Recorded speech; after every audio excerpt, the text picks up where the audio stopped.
ನಮಸ್ಕಾರ. ಕರ್ನಾಟಕ ಐದಿನಾಗೆ ಸ್ವಾಗತ. ನಾನು ಲತಾ ಧರ್ಮರಾಜ್. ಈಗ ಹೆಡ್ಲೈನ್ಸ್. ಬೆಂಗಳೂರಿನಲ್ಲಿ ಎರಡನೇ ಏರ್ಪೋರ್ಟ್ ತಾಂತ್ರಿಕ ಅಗತ್ಯಗಳನ್ನು ಆಧರಿಸಿ ಸ್ಥಳ ಅಂತಿಮಗೊಳಿಸಲಾಗುವುದು. ಡಿಸಿಎಂ ಡಿಕೆ ಶಿವಕುಮಾರ್ ಮಾಹಿತಿ.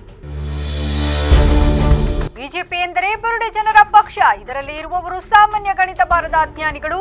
ಸಾರಿಗೆ ಸಚಿವ ರಾಮಲಿಂಗಾರೆಡ್ಡಿ ಟೀಕೆ. ರಾಜ್ಯದಲ್ಲಿರೋದು ದಪ್ಪ ಎಮ್ಮೆ ಚರ್ಮದ ಸರ್ಕಾರ, ಸಂವೇದನಾಶೀಲತೆ ಇಲ್ಲದ ಭಂಡ ಸರ್ಕಾರ ಎಂದರೆ ಅದು ಕಾಂಗ್ರೆಸ್. ಮಾಜಿ ಸಚಿವ ಸುನೀಲ್ ಕುಮಾರ್ ವಾಗ್ದಾಳಿ.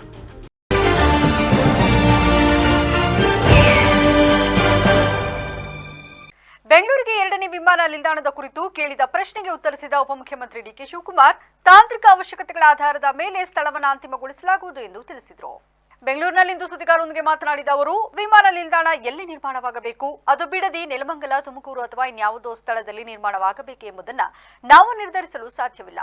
ಭಾರತೀಯ ವಿಮಾನ ನಿಲ್ದಾಣ ಪ್ರಾಧಿಕಾರ ಮತ್ತು ಬೆಂಗಳೂರು ಅಂತಾರಾಷ್ಟ್ರೀಯ ವಿಮಾನ ನಿಲ್ದಾಣದ ನಡುವೆ ಕೆಲವು ವರ್ಷಗಳವರೆಗೆ ಯಾವುದೇ ವಿಮಾನ ನಿಲ್ದಾಣ ಬರಬಾರದು ಎಂಬ ಒಪ್ಪಂದವಿದ್ದು ಚರ್ಚಿಸಿ ತೀರ್ಮಾನಿಸಲಾಗುವುದು. ಮೂಲಸೌಕರ್ಯ ಸಚಿವ ಎಂಬಿ ಪಾಟೀಲ್ ನೇತೃತ್ವದಲ್ಲಿ ಕರ್ನಾಟಕ ಸರ್ಕಾರದ ಸಂಬಂಧಿಸಿದ ಇಲಾಖೆಗಳು ಇದರ ಕಾರ್ಯ ಸಾಧ್ಯತೆಯನ್ನು ಪರಿಶೀಲಿಸುತ್ತಿವೆ.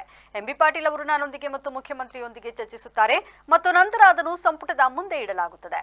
ನಂತರ ಕೇಂದ್ರದಿಂದ ಅನುಮೋದನೆ ಪಡೆದು ಎರಡನೇ ವಿಮಾನ ನಿಲ್ದಾಣಕ್ಕೆ ಸ್ಥಳವನ್ನು ನಿರ್ಧರಿಸುತ್ತೇವೆ. ವಿಮಾನ ನಿಲ್ದಾಣವು ನನ್ನ ಹುಟ್ಟೂರಿನ ಬಳಿ ಬರಬೇಕು ಎಂಬ ಆಸೆ ನನಗೆ ಇರಬಹುದು, ಆದರೆ ಅದನ್ನು ಹಾಗೆ ಮಾಡಲು ಆಗುವುದಿಲ್ಲ. ಹತ್ತಿರದಲ್ಲಿ ಯಾವುದೇ ಬೆಟ್ಟಗಳು ಇರಬಾರದು, ಹಾರುವ ವಲಯ ಇರಬೇಕು ಎಂಬುದು ಸೇರಿ ಕೆಲವು ಅವಶ್ಯಕತೆಗಳಿವೆ. ಕೆಲವು ತಾಂತ್ರಿಕ ಅವಶ್ಯಕತೆಗಳಿವೆ. ಅದರ ಆಧಾರದ ಮೇಲೆ ಅದನ್ನು ನಿರ್ಧರಿಸಲಾಗುತ್ತದೆ ಎಂದು ಅವರು ಹೇಳಿದರು. ಬಿಜೆಪಿ ಕರ್ನಾಟಕ ಎಂದರೆ ಬುರುಡೆ ಜನರ ಪಕ್ಷ. ಅವರಿಗೆ ಬುರುಡೆಯಲ್ಲಿ ಮೆದುಳು ಇದೆಯೋ ಇಲ್ವೋ ಗೊತ್ತಿಲ್ಲ. ಬುರುಡೆ ಜನರೆಲ್ಲ ಕೂಡಿಕೊಂಡು ಪುಂಖಾನುಪುಂಖವಾಗಿ ಸುಳ್ಳನ್ನೇ ಸತ್ಯವೆಂದು ಬಿಂಬಿಸುವ ಬುರುಡೆ ಪಕ್ಷದವರು ಎಂದು ಸಾರಿಗೆ ಸಚಿವ ರಾಮಲಿಂಗಾರೆಡ್ಡಿ ಕಿಡಿಕಾರಿದ್ದಾರೆ. ಬಿಜೆಪಿ ಪೋಸ್ಟ್ ಉಲ್ಲಂಘಿಸಿ ತಮ್ಮ ಎಕ್ಸ್ ಖಾತೆಯಲ್ಲಿ ಬರೆದುಕೊಂಡಿರುವ ಅವರು, ಸಾರಿಗೆ ಸಂಸ್ಥೆಗಳು ಲೋನ್ ತೆಗೆದುಕೊಳ್ಳಬೇಕು, ಏಕೆಂದರೆ ತಮ್ಮ ಪಕ್ಷದಲ್ಲಿ ದುರಾಡಳಿತದ ಅವಧಿಯಲ್ಲಿನ 5,900 ಕೋಟಿ ಸಾಲ ತೀರಿಸಬೇಕಾದ ಅನಿವಾರ್ಯತೆ ಇದೆಯಲ್ಲ, ಅದಕ್ಕಾಗಿ ಸಾರಿಗೆ ಸಂಸ್ಥೆಗಳ ಆದಾಯ ವೃದ್ಧಿಯಾಗಿದೆ ಎಂದೇ ನಾವು ಪದೇ ಪದೇ ಹೇಳುತ್ತಿರುವುದು, ಲಾಭ ಆಗಿದೆ ಎಂದು ನಾವು ಎಲ್ಲೂ ಹೇಳಿಲ್ಲ ಎಂದು ರಾಮಲಿಂಗಾರೆಡ್ಡಿ ತಪರಾಕಿ ಹಾಕಿದ್ದಾರೆ. ಆದಾಯ ಮತ್ತು ಲಾಭಕ್ಕೆ ವ್ಯತ್ಯಾಸ ತಿಳಿಯದ ಸಾಮಾನ್ಯ ಗಣಿತವೂ ಬಾರದ ಅಜ್ಞಾನಿಗಳು ಬಿಜೆಪಿಯವರು. ಬಿಎಸ್ ಯಡಿಯೂರಪ್ಪ ಮತ್ತು ಬಸವರಾಜ ಬೊಮ್ಮಾಯಿ ಅವರ ಆಡಳಿತದಲ್ಲಿ ರಾಜ್ಯ ಸರ್ಕಾರ ಹೊಸದಾಗಿ ಮಾಡಿದ ಸಾಲ 2,30,000 ಕೋಟಿ ರೂಪಾಯಿ. ಅದರ ಬಗ್ಗೆ ಸ್ವಲ್ಪ ಗಮನ ಹರಿಸಿ ವಿಷಯ ಸಂಗ್ರಹಿಸಿ ಮಾತನಾಡಿ. 1947ರಿಂದ 2014ರವರೆಗೆ ದೇಶದ 67 ವರ್ಷಗಳ ಇತಿಹಾಸದಲ್ಲಿ ಎಲ್ಲ ಪ್ರಧಾನಮಂತ್ರಿಗಳು ಮಾಡಿದ ಸಾಲ ಸುಮಾರು 53 ಲಕ್ಷ ಕೋಟಿಗಳು. ಇಂದಿನ ಕೇಂದ್ರ ಸರ್ಕಾರದ ಮಾಡಿರುವ ಸಾಲ 2014ರಿಂದ 2025ರ ಅವಧಿಗೆ 149 ಲಕ್ಷ ಕೋಟಿಗಳು. ಇಲ್ಲಿಯವರೆಗೆ ಒಟ್ಟು ಸಾಲ ಇರುವುದು 202 ಲಕ್ಷ ಕೋಟಿ. ಅಂದರೆ ಅತ್ಯಂತ ಕಡಿಮೆ ಅವಧಿಯಲ್ಲಿ ಅತಿ ಹೆಚ್ಚು ಸಾಲ ಮಾಡಿದ ಕೀರ್ತಿ ಬಿಜೆಪಿಗೆ ಸಲ್ಲಬೇಕು. ದೇಶದ ಜನರಿಗೆ ಸುಳ್ಳು ಅಂಕಿ ಅಂಶಗಳನ್ನು ನೀಡಿ ದಾರಿ ತಪ್ಪಿಸುತ್ತಾ ಜನರ ಆರ್ಥಿಕ ಸಂಕಷ್ಟಗಳಿಗೆ ಸ್ಪಂದಿಸುವ ನಿಟ್ಟಿನಲ್ಲಿ ಯಾವುದೇ ಪ್ರಶ್ನೆಗೆ ಉತ್ತರ ನೀಡದಿರುವುದು ದುರಂತವೇ ಸರಿ ಎಂದು ಆಕ್ರೋಶ ವ್ಯಕ್ತಪಡಿಸಿದರು. ರಾಜ್ಯದಲ್ಲಿರುವುದು ದಪ್ಪ ಚರ್ಮದ ಎಮ್ಮೆ ಚರ್ಮದ ಸರ್ಕಾರ ಎಂದು ಮಾಜಿ ಸಚಿವ ಸುನೀಲ್ ಕುಮಾರ್ ವಾಗ್ದಾಳಿ ನಡೆಸಿದರು. ಉಡುಪಿಯ ಕಾರ್ಕಳದಲ್ಲಿಂದು ಮಾತನಾಡಿದ ಅವರು, ರಾಜ್ಯದಲ್ಲಿರುವುದು ಸಂವೇದನಾಶೀಲತೆ ಇಲ್ಲದ ಭಂಡ ಸರ್ಕಾರ. 22 ಲಕ್ಷ ರೇಷನ್ ಕಾರ್ಡ್, 12 ಲಕ್ಷ ಬಗರ್ ಹುಕುಂ ಜಮೀನು ತಿರಸ್ಕಾರ ಮಾಡಲು ಹೊರಟಿದೆ. ರಾಜ್ಯದಲ್ಲಿ ಮೈಕ್ರೋ ಫೈನಾನ್ಸ್ ಆರ್ಭಟ ಮಾಡುತ್ತಿದೆ. ಮೈಕ್ರೋ ಫೈನಾನ್ಸ್ಗೆ ಕಡಿವಾಣ ಹಾಕುವ ಕೆಲಸವನ್ನ ಮಾಡುತ್ತಿಲ್ಲ. ರಾಜ್ಯದಲ್ಲಿ ದುಡಿಯುವ ಕೈಗಳಿಗೆ ಕೆಲಸ ಇಲ್ಲದ ಪರಿಸ್ಥಿತಿ ನಿರ್ಮಾಣವಾಗಿದೆ. ಕಟ್ಟಡ ನಿರ್ಮಾಣಕ್ಕೆ ಸಂಬಂಧಪಟ್ಟ ಯಾವುದೇ ವಸ್ತುಗಳು ಸಿಗುತ್ತಿಲ್ಲ ಎಂದರು. ಇನ್ನು ಬಿಟ್ಕಾಯಿನ್ ಜಾಲದಲ್ಲಿ ಮೊಹಮ್ಮದ್ ನಲ್ಪಾಡ್ ಸಿಲುಕಿರುವ ಬಗ್ಗೆ ಮಾತನಾಡಿದ ಅವರು, ಇದು 60% ಸರ್ಕಾರ. ಎಲ್ಲಾ ಸಚಿವರು ಹಗರಣದಲ್ಲಿ ಭಾಗಿಯಾಗಿದ್ದಾರೆ. ಕಾಂಗ್ರೆಸ್ನ ಕಾರ್ಯಕರ್ತರು ಬ್ರೋಕರ್ಗಳಾಗಿದ್ದಾರೆ. ಯೂತ್ ಕಾಂಗ್ರೆಸ್ ಅಧ್ಯಕ್ಷ ಬಿಟ್ಕಾಯಿನ್ನಲ್ಲಿ ಸಿಲುಕಿದ್ದಾರೆ. ಆರಂಭದಲ್ಲಿ ತೀವ್ರ ವಿಚಾರಣೆ ಮಾಡದೇ ಇರುವುದಕ್ಕೆ ಕಾರಣ ಏನು ಎಂದು ಪ್ರಶ್ನಿಸಿದರು. ಹಣ ಚುನಾವಣೆಗಾಗಿ ಹೈಕಮಾಂಡ್ಗೆ ಹೋಗಿದೆ ಎಂಬ ಕಾರಣಕ್ಕೆ ಸಾಫ್ಟ್ ಕಾರ್ನರ್ ತೋರಲಾಗಿದೆ. ಅಬ್ಕಾರಿ ಇಲಾಖೆ ಹಣ ದೆಹಲಿ, ಮಹಾರಾಷ್ಟ್ರ ಮತ್ತು ಕೇಂದ್ರದ ಚುನಾವಣೆಗೆ ರವಾನೆಯಾಗಿದೆ. ಈ ಕಾರಣಕ್ಕೆ ತನಿಖೆಯನ್ನು ಬಹಳ ಮಂದಗತಿಯಲ್ಲಿ ಮಾಡುತ್ತಿದೆ ಎಂದು ಆರೋಪಿಸಿದರು. ಹೊಂದಾಣಿಕೆ ರಾಜಕಾರಣ ಮಾಡಿದ್ದರೆ ಕಾಂಗ್ರೆಸ್ ಸರ್ಕಾರವನ್ನ ಒಂಟಿಗಾಲಲ್ಲಿ ನಿಲ್ಲಿಸುವುದು ಸಾಧ್ಯವಿರಲಿಲ್ಲ ಎಂದು ಬಿಜೆಪಿ ರಾಜ್ಯಾಧ್ಯಕ್ಷ ಬಿವೈ ವಿಜಯೇಂದ್ರ ಹೇಳಿದರು. ಬೆಂಗಳೂರಿನಲ್ಲಿಂದು ಸುದ್ದಿಗೋಷ್ಠಿಯಲ್ಲಿ ಮಾತನಾಡಿದ ಅವರು, ತಾನು ಯಾವತ್ತೂ ಹೊಂದಾಣಿಕೆ ರಾಜಕಾರಣ ಮಾಡಿದವನಲ್ಲ. ಮುಡಾ ಪ್ರಕರಣದಲ್ಲಿ ಸಿಎಂ ಸಿದ್ದರಾಮಯ್ಯ ಅವರ ವಿರುದ್ಧ ಬೆಂಗಳೂರಿನಿಂದ ಮೈಸೂರಿಗೆ ಕಾರ್ಯಕರ್ತರೊಂದಿಗೆ ಪಾದಯಾತ್ರೆ ಮಾಡಿ ಸರ್ಕಾರವನ್ನು ಒಂಟಿಗಾಲಿನಲ್ಲಿ ನಿಲ್ಲುವಂತೆ ಮಾಡಿದ್ದೇನೆ. ರಾಜ್ಯಾಧ್ಯಕ್ಷ ಆದಾಗಿನಿಂದ ಒಂದು ದಿನವೂ ಮನೆಯಲ್ಲಿ ಕೂರದೆ ಸರ್ಕಾರದ ವಿರುದ್ಧ ನಡೆಸಿದ ಹೋರಾಟ ಮತ್ತು ಪಕ್ಷದ ಸಂಘಟನೆಗಾಗಿ ರಾಜ್ಯದಾದ್ಯಂತ ಸುತ್ತಾಡಿದ ಪರಿಣಾಮವೇ ಸಂಘಟನೆ ವಿಷಯದಲ್ಲಿ ಕರ್ನಾಟಕವು ದೇಶದಲ್ಲಿ 4ನೇ ಸ್ಥಾನದಲ್ಲಿದೆ ಎಂದರು. ವಿವಿಸಿ ಟಿವಿ ಹಾಗೂ ವೆಂಚರ್ ಮೂವೀಸ್ ಸಹಯೋಗದಲ್ಲಿ ನಿರ್ಮಾಣಗೊಂಡಿರುವ 51 ನಿಮಿಷದ ತ್ರಿಕಾಲಂ ಕಿರುಚಿತ್ರಕ್ಕೆ ಈಗಾಗಲೇ 160ಕ್ಕೂ ಹೆಚ್ಚು ಪ್ರಶಸ್ತಿ ಲಭಿಸಿದ್ದು ರಾಜ್ಯ, ರಾಷ್ಟ್ರೀಯ ಮತ್ತು ಅಂತಾರಾಷ್ಟ್ರೀಯ ಮಟ್ಟದಲ್ಲಿ ಖ್ಯಾತಿ ಪಡೆದಿದೆ ಎಂದು ನಿರ್ಮಾಪಕ ಹಾಗೂ ವಿವಿಸಿ ಸುದ್ದಿವಾಹಿನಿ ಮುಖ್ಯಸ್ಥ ಜಗದೀಶ್ ಚೌಡವಳ್ಳಿ ಸಂತಸ ಹಂಚಿಕೊಂಡರು. ಹಾಸನದಲ್ಲಿಂದು ಪತ್ರಿಕಾಗೋಷ್ಠಿಯಲ್ಲಿ ಮಾತನಾಡಿದ ಅವರು, ಸ್ಥಳೀಯ ಪ್ರತಿಭೆಗಳಿಗೆ ವೇದಿಕೆ ಹಾಗೂ ಪ್ರೋತ್ಸಾಹಿಸುವ ಉದ್ದೇಶದಿಂದ ಈ ಕಿರುಚಿತ್ರ ನಿರ್ಮಾಣ ಮಾಡಲಾಗಿದೆ. ನಮ್ಮೂರಿನವರೇ ಆದ ಸ್ಟ್ಯಾನಿ ಜೋಯ್ಸನ್ ನಿರ್ದೇಶನ ಮಾಡಿದ್ದಾರೆ. ಅಂತೋನಿ ರಿತಿಕ್ ಅವರ ಛಾಯಾಗ್ರಹಣ ಇದೆ. ಈಗಾಗಲೇ ಹಲವಾರು ವಿಭಿನ್ನ ಪಾತ್ರಗಳಲ್ಲಿ ನಟಿಸಿರುವ ಉದಯೋನ್ಮುಖ ಪ್ರತಿಭೆ ಯೋಗೀಶ್ 6 ಪಾತ್ರಗಳಲ್ಲಿ ಕಾಣಿಸಿಕೊಂಡಿದ್ದಾರೆ. ಆಟೋ ಇಟ್ಟುಕೊಂಡು ಸೆಂಟ್ರಿಂಗ್ ಕೆಲಸ ಮಾಡುತ್ತಿರುವ ಅವರಿಗೆ ಉತ್ತೇಜನ ನೀಡಲಾಗಿದೆ. ಪಾತ್ರದ ಜೊತೆಗೆ ಕಥೆಯೂ ಸಹ ಅಷ್ಟೇ ಚೆನ್ನಾಗಿ ಮೂಡಿಬಂದಿದೆ. ಮೈಸೂರು ದಸರಾ, ಚಲನಚಿತ್ರೋತ್ಸವ ಸೇರಿದಂತೆ United States, England, Bangla, Delhi, Chennai ಮೊದಲಾದ ಕಡೆ ರಾಷ್ಟ್ರ ಹಾಗೂ ಅಂತಾರಾಷ್ಟ್ರೀಯ ಉತ್ಸವದಲ್ಲಿ 100 ಪ್ರಶಸ್ತಿ ಬಂದಿರುವುದು ಅತೀವ ಸಂತಸ ನೀಡಿದೆ. ಚಿತ್ರ ನಿರ್ಮಾಣ ತೃಪ್ತಿ ತಂದಿದೆ ಎಂದರು. ಈ ಚಿತ್ರತಂಡದ ಒಂದು ಸಂಪೂರ್ಣ ಚಿತ್ರವನ್ನು ಕಥೆಯನ್ನು ಇವರು ನಮಗೆ ಹೇಳಿದಾಗ ಎಲ್ಲಿ ಹೊರಗಡೆಯವ್ರನ್ನ ಸೇರಿಸ್ಕೊಂಡಿದ್ರೋ ಇಲ್ಲ ನಮ್ಮ ಸ್ಥಳೀಯರಿಗೆ ಆದ್ಯತೆ ಕೊಟ್ಟಿದ್ದೀರೋ ಫಸ್ಟ್ ಹೇಳಿ, ನಾವೇನಾದರೂ ಖರ್ಚು ಮಾಡಿದ್ದು ನಮಗೇನಾದ್ರು ಬರುತ್ತಾ ಅಂತ ಕೇಳ್ದು. ಖರ್ಚು ಮಾಡಿದ್ದು ಯಾವುದೇ ಕಾರಣಕ್ಕೂ ಬರಲ್ಲ, ಇದು ಟೆಲಿಫಿಲ್ಮ್ ಆಗಿರೋದ್ರಿಂದ ಒಂದು ಹೆಸರು ಮಾಡೋ ಅಂಥ ಕೆಲಸವನ್ನು ಮಾಡ್ಬೋದು. ದೊಡ್ಡ ದೊಡ್ಡ ಪ್ರಶಸ್ತಿ ಬಂದಾಗ ಅದು ಕೈ ಬೀಸಿ ನಿಮ್ಮನ್ನೇ ಕರೀತಿದೆ ಅಂದಾಗ ಸ್ಥಳೀಯ ಪ್ರತಿಭೆಗಳಿಗೆ ಹೆಚ್ಚಿನ ಆದ್ಯತೆಯನ್ನು ನೀಡುವ ಮೂಲಕ ಹಲವಾರು ವಿಭಿನ್ನ ಪಾತ್ರಗಳಲ್ಲಿ ನಟಿಸಿರುವ ಯೋಗೇಶು ಏನು ಕೆಲಸ ಮಾಡ್ತಿದ್ದೀರಾ ಅಂತ ಕೇಳಿದಾಗ ನಾನು ಒಂದು ಆಟೋ ಇಟ್ಕೊಂಡು ಸೆಂಟ್ರಿಂಗ್ ಕೆಲಸ ಮಾಡ್ತಾಯಿದ್ದೀನಿ ಅಂದರು.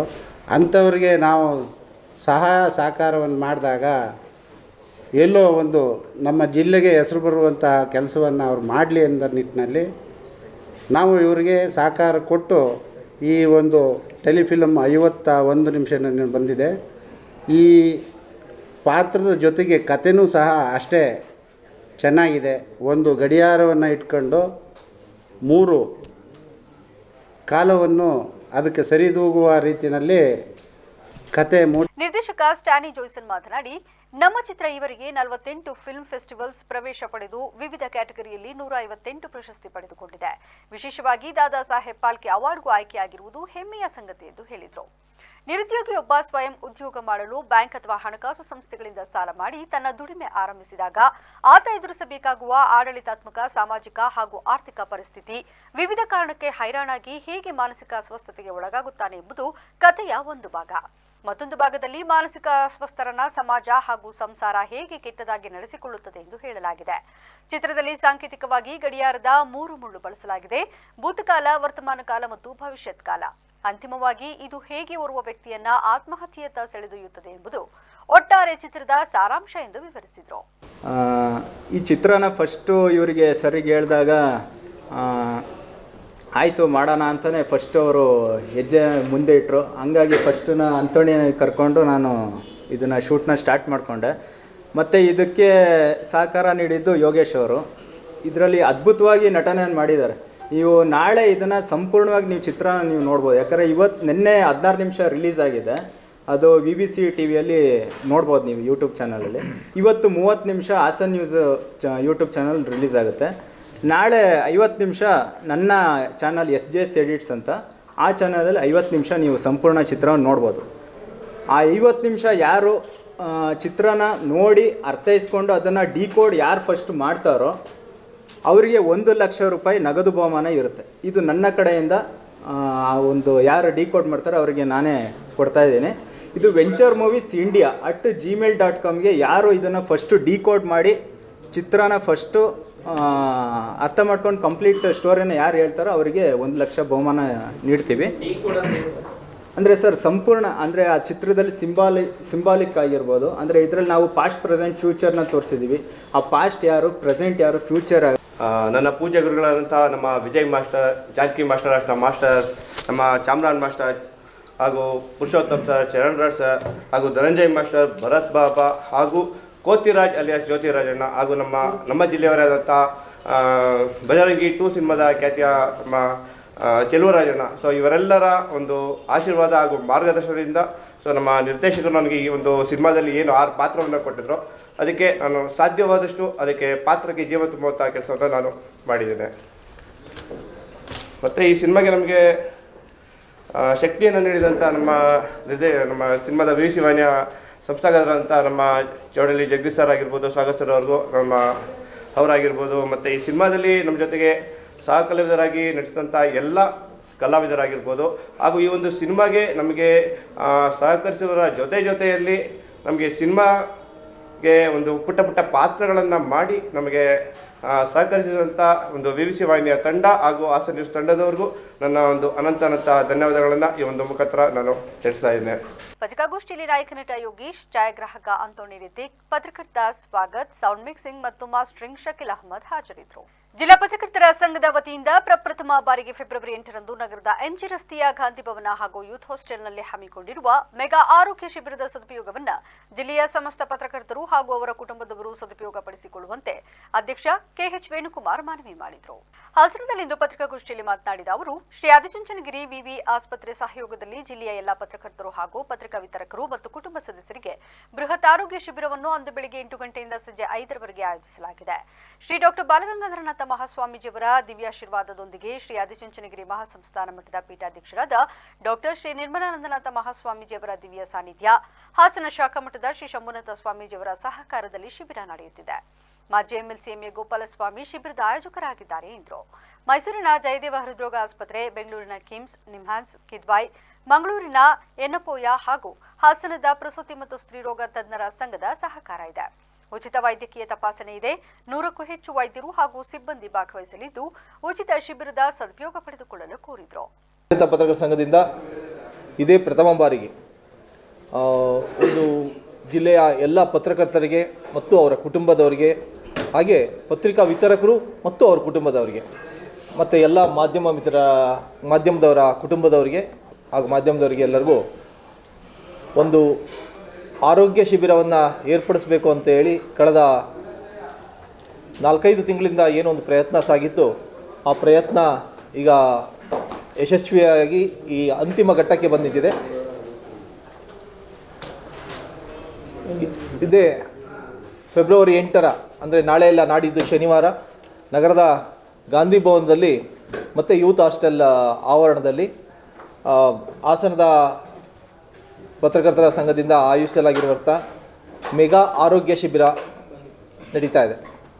ಈ ಮೆಗಾ ಆರೋಗ್ಯ ಶಿಬಿರದ ಪ್ರಮುಖ ನಮಗೆ ತುಂಬ ನೇರವಾಗಿ ಸಪೋರ್ಟ್ ಮಾಡಿರ್ತಕ್ಕಂಥವರು ಆದಿಚುಂಚನಗಿರಿ ಆಸ್ಪತ್ರೆ, BGS ಆಸ್ಪತ್ರೆಯವರು, ಅವ್ರ ಜೊತೆಗೆ ಜಯದೇವ ಹೃದ್ರೋಗ ಆಸ್ಪತ್ರೆ ಮೈಸೂರು, ಕಿಮ್ಸ್ ಆಸ್ಪತ್ರೆ ಬೆಂಗಳೂರು, ನಿಮ್ಹಾನ್ಸ್ ಮಂಗಳೂರಿನ ಎನಪೋಯ, ಕಿದ್ವಾಯಿ ಬೆಂಗಳೂರು ಸೇರಿದಂತೆ ಹಾಸನದ ಪ್ರಸೂತಿ ಮತ್ತು ಸ್ತ್ರೀರೋಗ ತಜ್ಞರ ಸಂಘದ ತಜ್ಞರುಗಳು ನಮ್ಮ ಜೊತೆ ಅವತ್ತು ಇರ್ತಾರೆ. ಸರಿಸುಮಾರು 100ಕ್ಕೂ ಹೆಚ್ಚು ಜನ ವೈದ್ಯರು ಅವತ್ತು ನಮ್ಮ ಈ ಶಿಬಿರದಲ್ಲಿ ನಮ್ಮ ತಪಾಸಣೆಯನ್ನು ನಡೆಸಲಿದ್ದಾರೆ. ಅತ್ಯಾಧುನಿಕ ಸಲಕರಣೆಗಳನ್ನು ಒಳಗೊಂಡಂಥ ವಾಹನಗಳು ಕೂಡ ಬಂದು ಆ ವಾಹನಗಳಲ್ಲೇ ಒಂದು ಇದು ನಡೀತದೆ. Mammo, chemo, echo, x-ray, MR ಸ್ಕ್ಯಾನಿಂದ ಹಿಡಿದು ಆ ರೀತಿ ಬ್ಲಡ್ ತೆಗೆದವರಿಗೆ ಎಲ್ಲ ರೀತಿಯ ತಪಾಸಣೆಗಳು ಅವತ್ತು ನಡೀತದೆ. ಚನ್ನರಾಯಪಟ್ಟಣ ತಾಲೂಕಿಗೆ ಸರ್ಕಾರದಿಂದ ನೇಮಕಗೊಂಡಿರುವ ಗ್ಯಾರಂಟಿ ಯೋಜನೆಯ ಅನುಷ್ಠಾನ ಸಮಿತಿ ಅಧ್ಯಕ್ಷರು ಮತ್ತು ಸದಸ್ಯರುಗಳು ಸರಿಯಾಗಿ ಕೆಲಸ ನಿರ್ವಹಿಸುತ್ತಿದ್ದಾರೆ ಎಂದು ಗ್ಯಾರಂಟಿ ಯೋಜನೆಯ ಅನುಷ್ಠಾನ ಸಮಿತಿ ಅಧ್ಯಕ್ಷ ಪ್ರಕಾಶ್ ಗೌಡ ತಿಳಿಸಿದರು. ಚನ್ನರಾಯಪಟ್ಟಣದಲ್ಲಿಂದು ಸುದ್ದಿಗೋಷ್ಠಿಯಲ್ಲಿ ಮಾತನಾಡಿದ ಅವರು, ಇತ್ತೀಚೆಗೆ ತಾಲೂಕು ಪಂಚಾಯಿತಿ ಕಚೇರಿ ಆವರಣದಲ್ಲಿ ನಡೆದ ತಾಲೂಕು ಪ್ರಗತಿ ಪರಿಶೀಲನಾ ಸಭೆಯಲ್ಲಿ HD ರೇವಣ್ಣನವರು ತಾಲೂಕು ಗ್ಯಾರಂಟಿ ಯೋಜನಾ ಅನುಷ್ಠಾನ ಸಮಿತಿಯು ತಾಲೂಕಿನಲ್ಲಿ ಸರಿಯಾಗಿ ಕೆಲಸ ನಿರ್ವಹಿಸುತ್ತಿಲ್ಲ ಎಂದು ಸಭೆಯಲ್ಲಿ ಚರ್ಚಿಸಿದರು. ಈ ಸಲುವಾಗಿ ಇದಕ್ಕೆ ಪ್ರತಿಕ್ರಿಯೆ ನೀಡಿ ಈಗಾಗಲೇ ಒಟ್ಟಾರೆ ತಾಲೂಕಿನಲ್ಲಿ 96% ಸರ್ಕಾರಿ ಸೌಲಭ್ಯಗಳನ್ನು ಯೋಜನೆಯ ಫಲಾನುಭವಿಗಳು ಪಡೆದುಕೊಂಡಿದ್ದಾರೆ. ಗೃಹಲಕ್ಷ್ಮಿ ಯೋಜನೆ ಅಡಿಯಲ್ಲಿ ಜೊತೆಗೆ 81,111, ಅನ್ನಭಾಗ್ಯ ಯೋಜನೆ ಅಡಿಯಲ್ಲಿ 82,301 ಫಲಾನುಭವಿಗಳು, ಗೃಹಲಕ್ಷ್ಮಿ ಯೋಜನೆ ಅಡಿಯಲ್ಲಿ 82,310 ಫಲಾನುಭವಿಗಳು, ಯುವ ನಿಧಿ ಯೋಜನೆ ಅಡಿಯಲ್ಲಿ 263 ಫಲಾನುಭವಿಗಳು, ಡಿಪ್ಲೊಮಾ ಪದವೀಧರರು ಮತ್ತು ಮಹಿಳೆಯರು 317 ಹಾಗೂ ಶಕ್ತಿ ಯೋಜನೆ ಅಡಿಯಲ್ಲಿ ಪ್ರತಿ ತಿಂಗಳು 25,030 ಬಸ್ ಪ್ರಯಾಣ ಇವುಗಳನ್ನು ನೋಡಿದರೆ ಇಡೀ ರಾಜ್ಯದಲ್ಲಿ ತಾಲೂಕು ಪ್ರಥಮ ಸ್ಥಾನದಲ್ಲಿದೆ. ಆದರೆ ರಾಜ್ಯ ಸರ್ಕಾರ ಗ್ಯಾರಂಟಿ ಯೋಜನೆಯ ಅನುಷ್ಠಾನ ಸಮಿತಿ ಸದಸ್ಯ ನೀಡುತ್ತಿರುವ ₹1,200 ಹಣದ ಆಸೆ ಮೇಲೆ ಇವರ ಕಣ್ಣು ಬಿದ್ದು ಇಂದು ತಾಲೂಕಿನಲ್ಲಿ ಗ್ಯಾರಂಟಿ ಯೋಜನೆಯ ಅನುಷ್ಠಾನ ಸಮಿತಿಯು ಸರಿಯಾಗಿ ಕೆಲಸ ನಿರ್ವಹಿಸುತ್ತಿಲ್ಲ ಎಂದು ಹೇಳಿಕೆ ನೀಡಿರುವುದು ಸರಿಯಲ್ಲ ಎಂದರು. ನಮ್ಮ ಚನ್ನರಾಯಪಟ್ಟಣ ತಾಲೂಕು ಗ್ಯಾರಂಟಿ ಅನುಷ್ಠಾನ ಸಮಿತಿಯ ಬಗ್ಗೆ ಗ್ಯಾರಂಟಿ ಅನುಷ್ಠಾನ ಸಮಿತಿ ಸರಿಯಾಗಿ ಕೆಲಸ ನಿರ್ವಹಿಸ್ತಾ ಇಲ್ಲ. ಸುಮ್ಮನೆ ಸರ್ಕಾರ ಅವರಿಗೆ ಹೆಚ್ಚೆಚ್ಚು 25,000 ಸರಿ ₹1,100 ಭತ್ಯೆ ಕೊಡ್ತಾ ಇದೆ. ಇದರಿಂದ ತೆರಿಗೆ ಹಣ ಪೋಲಾಗ್ತಾ ಇದೆ ಅಂತ ಏನು ಅವರು ಒಂದು ಹೇಳಿಕೆ ನೀಡಿದ್ದಾರೆ. ಆ ಹೇಳಿಕೆಯನ್ನು ನಾವು ಇವತ್ತು ವಿರೋಧನೆ ಮಾಡಿ ಇವತ್ತಿಲ್ಲಿ ಸಂಬಂಧ ಬಂದಿದ್ದೀವಿ. ಸನ್ಮಾನ್ಯ ರೇವಣ್ಣವರು ಅವರು ಸರಿಯಾಗಿ ಮಾಹಿತಿ ಕೊರತೆ ಇದೆ ಅಂತ ತಿಳ್ಕೊಂಡಿದ್ದರು. ಸರಿಯಾದ ಮಾಹಿತಿ ಕೊರತೆ ಅವರಿಗೆ ಮಾಹಿತಿ ಇಲ್ಲ. ಏಕೆಂದರೆ ಅವತ್ತು ರೇವಣ್ಣವರು ಏನವತ್ತು ಪರಿಶೀಲನಾ ಸಭೆಯಲ್ಲಿ ಅವ್ರ ಪಕ್ಕದಲ್ಲೇ ನಮ್ಮ ಸಮಿತಿಯ ಸದಸ್ಯ ಕಾರ್ಯದರ್ಶಿಯಾದ ಜಿ ಹರೀಶ್ವರು ಕೂಡ ಪಕ್ಕದಲ್ಲೇ ಇದೆ. ಅವ್ರ ಹತ್ರ ಮಾಹಿತಿ ತೊಗೊಂಡು ಈ ಡೇಟಾ ತೊಗೊಂಡು ಮಾತಾಡ್ಬೋದಿತ್ತು. ಸುಮ್ಮನೆ ಏನೋ ಒಂದು ರಾಜಕೀಯ ದುರುದ್ದೇಶದಿಂದ ನಮ್ಮ ಸಮಿತಿ ಚೆನ್ನಾಗಿ ಕೆಲಸ ಮಾಡ್ತಾ ಅಂತ ಹೇಳಿದರೆ ಆ ಹೇಳಿಕೆಯನ್ನು ನಮ್ಮ ಸಮಿತಿ ಪ್ರಬಲವಾಗಿ ವಿರೋಧ ಮಾಡ್ತೇವೆ. ಯಾಕಂದರೆ ನಮ್ಮ ಸಮಿತಿ ಏನೀಗ ಲಾಸ್ಟ್ ಇಯರ್ ಬಂದಿದೆ, ನಾವು ಕೂಡ ಎಲ್ಲ 14 ಜನ ಸದಸ್ಯರು ಕೂಡಿ ಪಕ್ಷಾತೀತ. ಬೇಲೂರು ಪಟ್ಟಣದ ಹೊಳೆಬೀದಿಯಲ್ಲಿರುವ ಶ್ರೀ ವೀರಾಂಜನೇಯ ಸ್ವಾಮಿ ಭಕ್ತರಾದ ಸೌಮ್ಯ ರಾಘವೇಂದ್ರ ದೇವಾಲಯದ ಶ್ರೀ ವೀರಾಂಜನೇಯ ಸ್ವಾಮಿ ದೇವಾಲಯಕ್ಕೆ ಉತ್ಸವ ಮೂರ್ತಿಯನ್ನ ದೇಣಿಗೆಯಾಗಿ ಸೌಮ್ಯ ರಾಘವೇಂದ್ರ ನೀಡಿದರು. ಈ ಸಂದರ್ಭದಲ್ಲಿ ಮಾತನಾಡಿದ ಸೌಮ್ಯ ರಾಘವೇಂದ್ರ, ನಮ್ಮ ಪೂರ್ವಜರು ಈ ದೇವಸ್ಥಾನ ಜೀರ್ಣೋದ್ಧಾರ ಮಾಡಿ ಈಗ 100 ವರ್ಷ ಕಳೆದಿದೆ. ಇದು ಶ್ರೀ ಚನ್ನಕೇಶ್ವರ ಸ್ವಾಮಿ ದೇಗುಲ ಯಾವಾಗ ಪ್ರತಿಷ್ಠಾಪನೆ ಆದ ಕಾಲದಲ್ಲಿ ಈ ದೇಗುಲ ಪ್ರತಿಷ್ಠಾಪನೆ ಆಗಿದೆ ಎಂದು ನಮಗೆ ಇತಿಹಾಸದಿಂದ ತಿಳಿದು ಬಂದಿದೆ. ಪಂಚ ಆಂಜನೇಯ ಹಾಗೂ ಪಂಚಲಿಂಗಗಳನ್ನು ಪ್ರತಿಷ್ಠಾಪನೆ ಮಾಡಿದ್ದಾರೆ ಎಂದು, ಆಗ ಆ ದೇವಸ್ಥಾನವೂ ಕೂಡ ಶ್ರೀ ವೀರಾಂಜನೇಯ ಸ್ವಾಮಿ ದೇವಾಲಯ ಪ್ರತಿಷ್ಠಾಪನೆ ಆಗಿದೆ ಎಂದು ಸಂಬಂಧಿಸಿದ ಇಲಾಖೆಯವರು ನಮಗೆ ತಿಳಿಸಿದ್ದಾರೆ. ನಮ್ಮ ಮುತ್ತಜ್ಜ ಕಾಲದಿಂದಲೂ ಇದನ್ನು ಪೂಜಿಸಿಕೊಂಡು ಬರುತ್ತಿದ್ದು 100 ವರ್ಷದ ಸವಿ ನೆನಪಿಗಾಗಿ ನಮ್ಮ ಕುಟುಂಬಸ್ಥರು ಸೇರಿ ಉತ್ಸವ ಮೂರ್ತಿಯನ್ನ ಇಲ್ಲಿ ಮಾಡಿಕೊಟ್ಟಿದ್ದೇವೆ. ಮುಂದಿನ ದಿನಗಳಲ್ಲಿ ಉತ್ಸವ ಮೂರ್ತಿಯನ್ನು ಧಾರ್ಮಿಕ ಕಾರ್ಯಗಳಿಗೆ ಉಪಯೋಗವಾಗಲಿ. ದೇವಾಲಯದ ಪ್ರಸ್ತುತ ಕಮಿಟಿಯವರು ಉತ್ತಮವಾದ ಪೂಜಾ ಕಾರ್ಯಕ್ರಮಗಳನ್ನು ನಡೆಸಿಕೊಂಡು ಬರುತ್ತಿದ್ದು ಬೇಲೂರಿನ ತಾಲೂಕಿನ ಜನತೆಗೆ ಎಲ್ಲರಿಗೂ ಒಳ್ಳೆಯದಾಗಲಿ ಎಂದರು. ನನ್ನ ಹೆಸರು ಸೌಮ್ಯ ಅಂತ ಹೇಳಿ, ಸೌಮ್ಯ ರಾಘವೇಂದ್ರ ಅಂತ. ನಮ್ಮ ಪೂರ್ವಜರಾದ ಜಂಪಾಲೆ ಶೇಷಪ್ ಶೆಟ್ರು ಈ ದೇವಸ್ಥಾನನ ಜೀರ್ಣೋದ್ಧಾರ ಮಾಡಿದ್ದಾರೆ. ಇದನ್ನ ಜೀರ್ಣೋದ್ಧಾರ ಮಾಡಿ 100 ವರ್ಷ ಕಳೆದಿದೆ.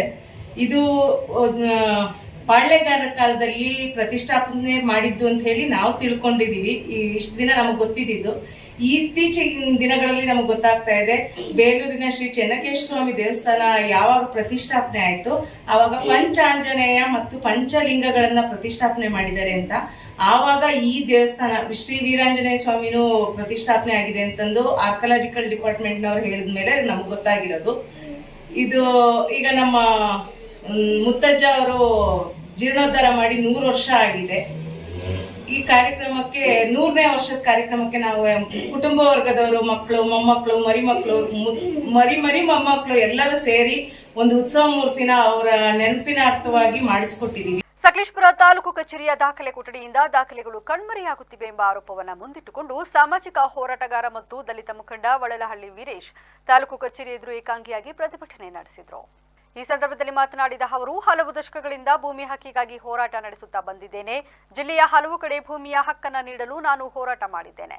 ಆದರೆ ನನ್ನದೇ ಮನೆಯ 94C ಅಡಿಯಲ್ಲಿ ನನಗೆ ಮಂಜೂರಾದ ಮನೆಯ ದಾಖಲೆಗಳನ್ನು ನೀಡುವಂತೆ ಕಳೆದ ತಿಂಗಳಿನಿಂದ ಮನವಿ ಮಾಡಿದ್ದೇನೆ. ಅಧಿಕಾರಿಗಳು ದಾಖಲೆ ಕೊಠಡಿಯಲ್ಲಿ ದಾಖಲೆಗಳನ್ನು ಸರಿಯಾಗಿ ಪರಿಶೀಲಿಸದೆ ದಾಖಲೆ ಸಿಗುತ್ತಿಲ್ಲ ಎಂದು ಸಬೂಬು ನೀಡುತ್ತಿದ್ದಾರೆ.